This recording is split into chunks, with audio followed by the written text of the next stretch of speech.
नाज़रीन आपको बताएं कि एक मुर्दा औरत उठी है और उसने अपनी बहन को बातें सुनाना शुरू कर दी है। नाज़रीन अब सवाल ये है कि क्या वाकई वो औरत मुर्दा हो चुकी थी?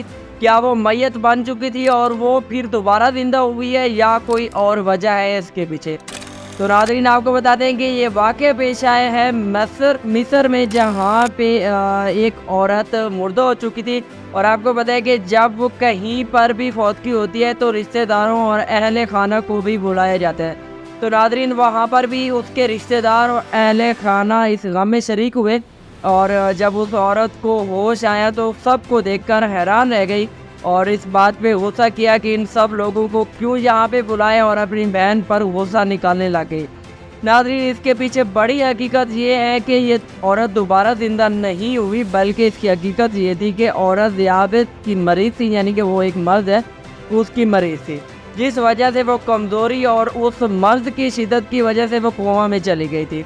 अब नाज़रीन बात ये थी कि वो कोमा में चली गई थी और उसकी बड़ी बहन ने डॉक्टर को दिखाने की बजाय खुद ही डॉक्टर बन के उसको मुर्दा करार दे दिया, जिस वजह से उसकी फौतगी का ऐलान इधर उधर हो गया और साथ ही उसके सारे अहले खाना भी वहाँ पे आ गए थे।